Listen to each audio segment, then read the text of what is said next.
There are now rumors that incumbent President Joe Biden will resign from the presidency tonight at his DNC speech. I am making a hypothetical matchup to show what would happen if Kamala Harris were to become the president tonight.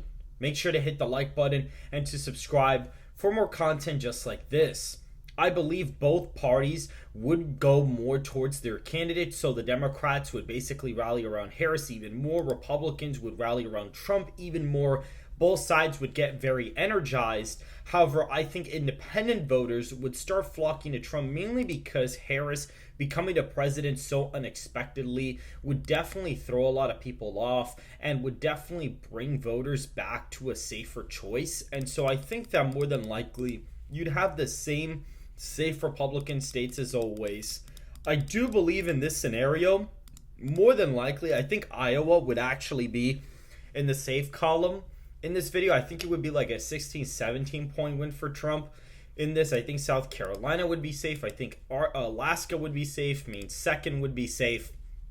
I think Ohio is maybe a 14 point win. Florida like about 12. Texas about 10 points for Donald Trump in this scenario. I think a lot of the blue states would really rally around Harris. I think Colorado would be over 15. I think the same thing for Illinois, New York. A lot of these blue states, possibly New Jersey would still be likely. Maine first would probably be safe. More than likely Virginia would be in the likely Democrat column in this. You know, you'd see a lot of gains in these like suburban areas for Harris. She'd probably do well with some of those groups, but Donald Trump's rural turnout would just go really, really up in this forecast. I think Trump would be winning North Carolina by possibly 6 to 7 points in this scenario. He probably does fairly well in that state, mainly because of the fact that Harris would probably not appeal to independents here, and Trump's rural margins would increase quite significantly. So I do think this would play a factor. I do think that Georgia would probably go for Trump by 3 to 4 points in this case as well. I think he'd actually win this fairly easily too. Not as much as 2016, but I think he'd win it by 3 to 4. Harris would do better with white suburban voters in Atlanta and even some older black women, but would probably end up doing worse with the rural vote than even before. And Trump would kind of max out with rules quite a bit. I also think Hawaii possibly goes in the safe column in this. Now, I do think Hispanics would move to the right quite a bit, to the point where New Mexico is probably only like a 5 to 6 point win in this. So roughly around there per se. And you kind of have this toss-up map essentially. And since Harris would be the incumbent, I'd say New Hampshire wouldn't be a likely state, but it wouldn't be tilt blue either. Same thing with Maine at large. And you kind of have the traditional swing states. Now, I do think that Wisconsin would go to Donald Trump. He would probably perform a lot better in these rural areas in the state. He would perform better in the driftless area and do a lot better in the wow counties. However, I do see Harris probably winning Minnesota by a lean margin of 3 to 4 points. Again, Trump's rural numbers would do a lot better. She'd kind of hold somewhat ground in Hennepin, but I think that her becoming the incumbent may actually hurt her with these Israel-Hamas protester type voters, and it may actually cause a little bit of a problem for her.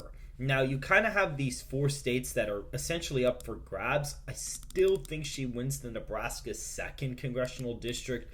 And I do think Nevada is lean Republican. You know, her gaining with Hispanics would definitely help out quite a bit, you know, in terms of, Trump gaining with Hispanics would definitely help out quite a bit. I mean, in the latest poll with SoCal Strategies right now, Harris is ahead by 17 points with registered voters when it comes to Hispanics, but I think that would get a lot closer, and I think Trump would probably only lose them by maybe 10 nationwide, maybe a little bit less than that, and he'd improve with whites and would do better with black voters overall, but the dispersion of those votes would be a little different because Harris would probably hold a lot of these deep blue states in the safe column because Democrats would essentially come home to her.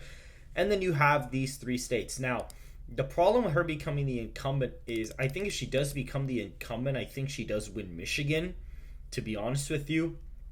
I think she does get Michigan if she becomes the incumbent, mainly because of that Detroit area really may, really stop her from losing the state. I do think Arizona would still be Republican. It would be close, but I think the Hispanic gains would be enough to like narrowly put it in this column for Trump. And I think her as the incumbent, Pennsylvania is really hard to tell, but I do actually think that it is possible she wins Pennsylvania as the incumbent. Maybe Trump wins Pennsylvania as the incumbent. It kind of depends, but realistically, it doesn't really change the race that much. It probably, in my eyes, would make Pennsylvania a little bit more favorable for Harris just because of the fact that her being the incumbent is going to help her out in the Philly suburbs even more than what it would already be. She'd probably win the popular vote by 2.5 to 3 points in the scenario.